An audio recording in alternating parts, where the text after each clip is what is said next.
y'all, what's up? This is Chris Robertson from Blackstone Cherry, and you're listening to Backstage Access, where the real show begins.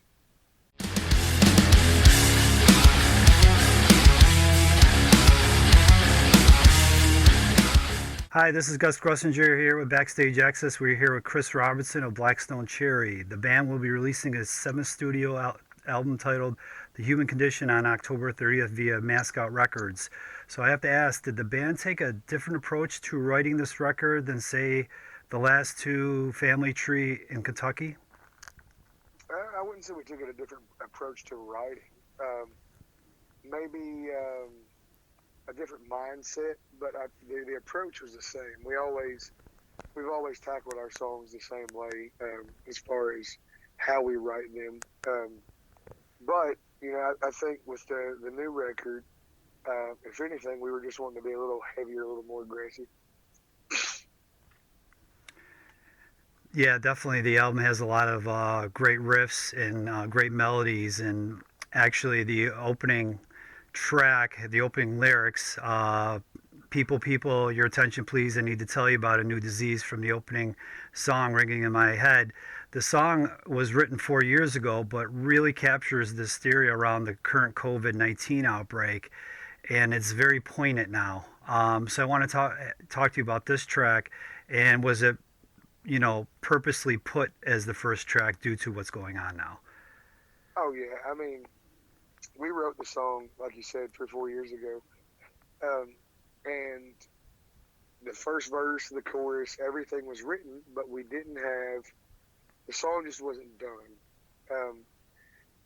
And when we came into the studio, we knew that was a song we wanted to work on, and it just so happened that the world went into this kind of spin around the same time. And it all came out in that song, and we were trying to think of what song to start the record with, and we were, we've never started a record right in on a vocal, anything like that, and with what it says, it was just like, what else would you really start the record with? Yeah, it really encapsulates the rest of the record, starting off what's going on, and right now it's very current, um, very in your face, and everything that's going on with, unfortunately, what we're dealing with right now, you, me, and everybody else. So, but definitely, it's a great way to start the record, and like I said, the opening lyrics. I mean, you can't really get more, you know, um, hitting the nail on the head than that. So. One of my other favorite tracks on the album is the very uplifting "Live This Way." I think drummer John Fred Young really shines on this track. You even actually, after the end of the track, you hear a woo at the end of the song, kind of showing the intensity that the song carries. I want you to tell us how this one came together. Man, we wrote that song about an extremely toxic relationship that we were around between a guy and a girl, and it was just the outsider's perspective looking in. I'm saying, like, it's too short to live in misery. Find some happiness. And John Fred, like, that song has always been a very drum forward song. But that ending part, man, when he started working on the very ending of that song, man, when he nailed it, like, the entire studio was screaming. If you could have heard the other room in there, it was nuts. Yeah, this is, like I said, it's one of my favorite tracks on the record, and I think he obviously he's a very underrated drummer as it is, but I think he really kind of brings it out to the forefront on this song. So I definitely have to say that. That's awesome, man. I'm glad you noticed. For the last few albums, including the upcoming release, The Human Condition, you've chosen to produce this album yourselves. Additionally, you recorded the last few albums near your home in Kentucky. What influenced these decisions the most to, obviously produce these records on your own, rather than saying going with somebody well known from producer, say from Nashville, LA, or something like that? Man, we've done both. We've worked with producers and we've worked on our own, and we're just at a point, man, where 20 years into being this band and 15 years into taking it around the world, that we know what producers do when they work with us, and we know that different producers will maybe do different things, but we put enough time into it now that we know what we want our band to sound like, and we just prefer to do it on our own. Do you see it being harder because there's not like one person that's kind of like has the, you know, there's four equal people kind of giving their opinion rather than one overseeing saying, hey, this is the way I think we should go. Do you see a lot more? Is it been flowing easier, or has it been kind of like, well, we butt heads a little bit more, but it's worth it in the end? I think there's a little bit of both, and I think that balance is what makes it, really unique the way we all work together. Because there's certain things where we're all for, like, yeah, obviously that is the better part. And then there's things where, we really have to fight each other on parts. But at the end of the day, the songs come out the best way, that they could have. And but it does, you have to think about it, as four parts instead of one thing. right, exactly. So, like I said, sometimes it's beneficial to have one voice, but then again, when you have four different, you might, it's just a different way, like you were saying, how, and you guys have done it both ways. So, but the band prefers to do it this way, and the results are speaking for themselves. I think this is a terrific record. Right. This song, though, I have to ask you, ELO's cover, because you guys, have done EPs with covers and whatnot in the past. But "Don't Bring Me Down" is the cover on this record, and I just want to know why this song was chosen. Man, there were a couple of different songs floating around. There was a Fleetwood Mac song, a Bob Seger song, and a couple others. And then we were just kind of skimming through stuff, and we landed on ELO. I think I played it off my phone, and we all just kind of turned around. It was one of those moments of, yep, that's what we're gonna do. It just kind of happened. And man, we're big Jeff Lynne fans anyway. Whether it's Traveling Wilburys, ELO, or his solo stuff, it doesn't matter. I'm a big fan. We all are big fans of his. But man, it just, like, it came out like this really gritty, kind of cool thing. Yeah, it's definitely different. It's a different take, and I appreciate it. And hopefully, the fans out there, kind of revisit some of these legendary artists that they may be missing. So that's good that you guys bring that to the forefront as well. We try, man. So this record has a lot of family values, I believe. A lot of you guys have gotten married and have children, and then you're writing. Like I said, it goes into your songwriting, the family values. So, do you think these experiences really has brought you guys to be better songwriters recently over the last handful of records because of these things that have happened in your lives? I don't know. Obviously, yeah, it's going to affect things, but I think, as long as you're growing as a person, you're growing as a songwriter. And the ultimate goal in life is to always continue to grow. You know what I mean? Like, always continue to grow and to better yourself and the things around you. The band has released two EPs, Back to Blues Volumes 1 and 2, both in 2017 and 2019, respectively. Can we look forward to seeing some more of those? Would you consider doing a similar tribute to, say, like another genre of music, whether it be, country or something like that? Or do you guys... Oh, dude, I've been trying to get everybody to do a reggae one next. just take Blackstone Cherry and go from reggae to heavy. That would be very interesting. Maybe we will see that. Maybe you can have the voice that finally will break the other guys down to do it. Maybe. I don't know. It would be awesome for sure. Tell us about the upcoming live stream that's happening on October 30th.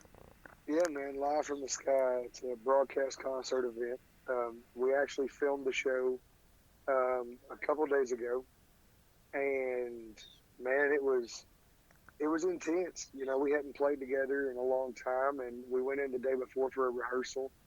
and then we went in the second day and filmed. You know, basically just started and filmed the show, and it was intense, man. You know, but it was incredible at the same time because we hadn't got to play music together in 8 months. You know.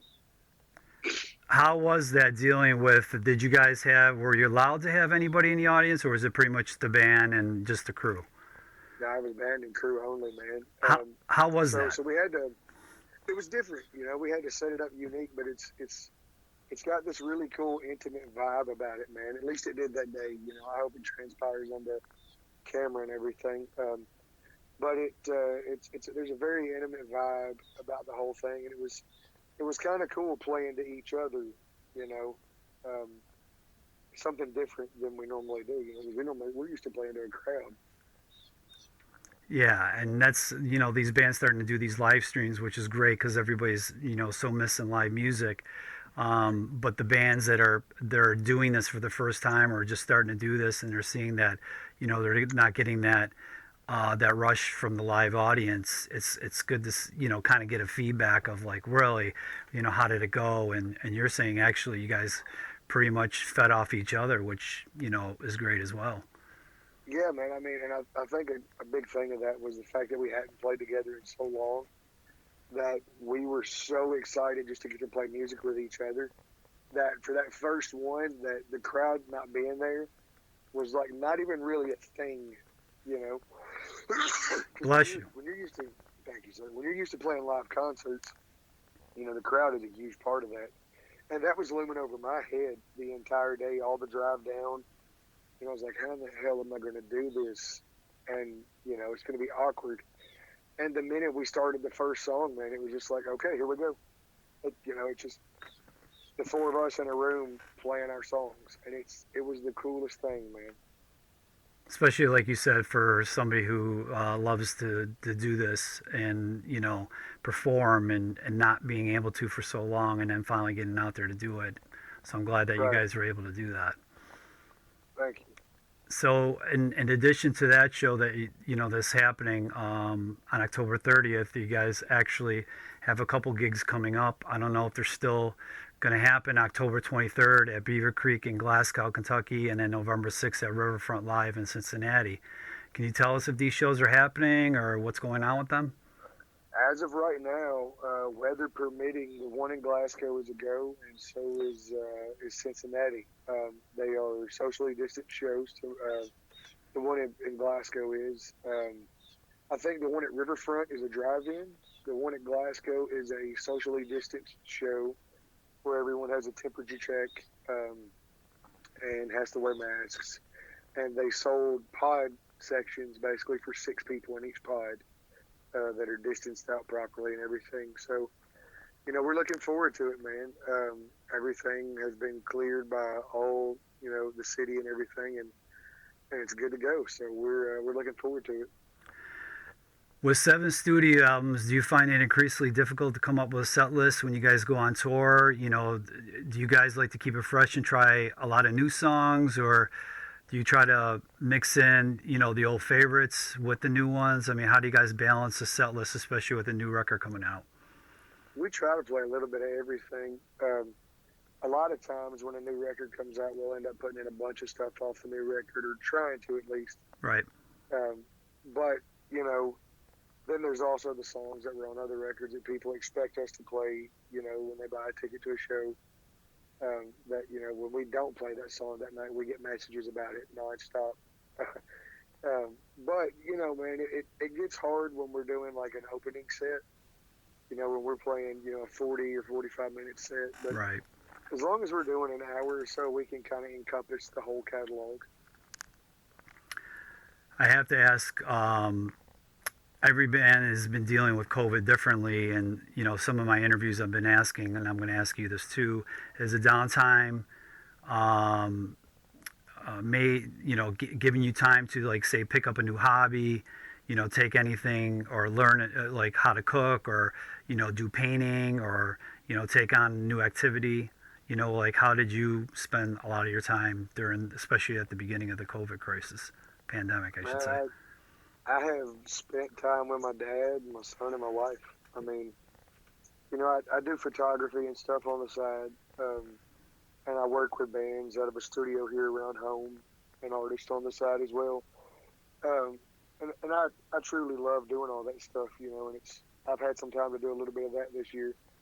But the thing I've enjoyed the most, man, is being able to spend some time with my dad, who's not in the best health, um, and then my little boy turned 8 the 11th of this month, and Well, happy belated to him. thank you, sir. But I ain't got to be home with him for 8 months since he was born. So, I mean, that's pretty special there. You know what I Right. mean?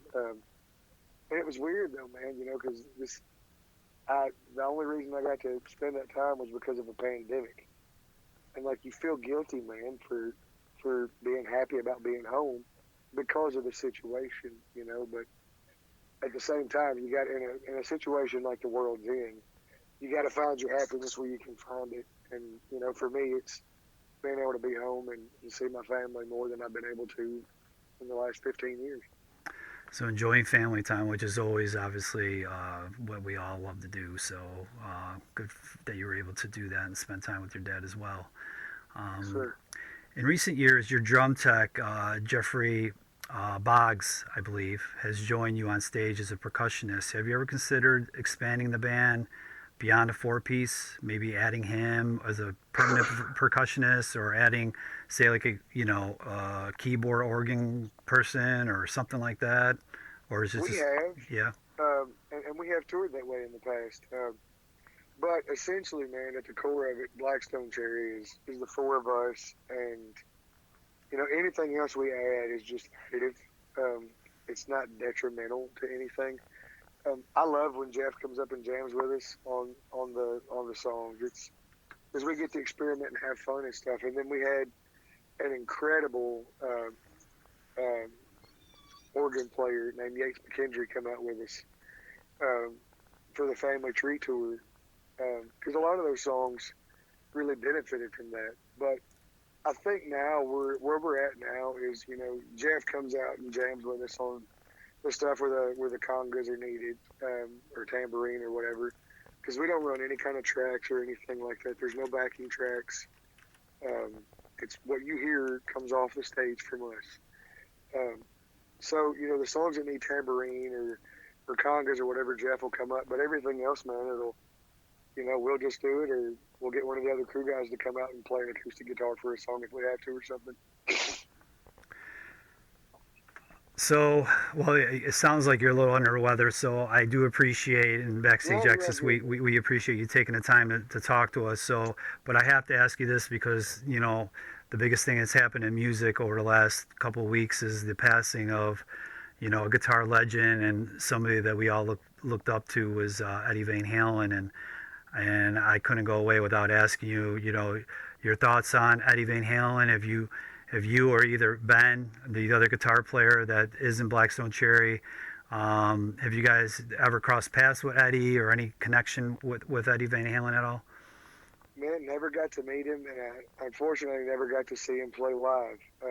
But I can say this, without a doubt, without Eddie Van Halen, I would have never forayed into lead guitar, because the first time I ever heard a guitar solo in a song that carried the entire song for the moment, that I also thought in my mind I can learn to play this, was Ain't Talking About Love.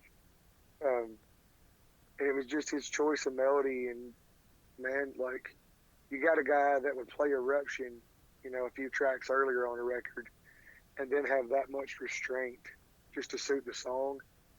It made me realize that you didn't have to do everything at once. Very well put. So, did Ben have any thoughts on the passing of Eddie? Since he's the other guitar player in the band. Man, we were both thoroughly bummed. I tell you one cool thing that Ben has that is a connection to Eddie. Ben got hooked up with Petey a few years before we put out our first record, through a beautiful gentleman that has since passed named Kimbo.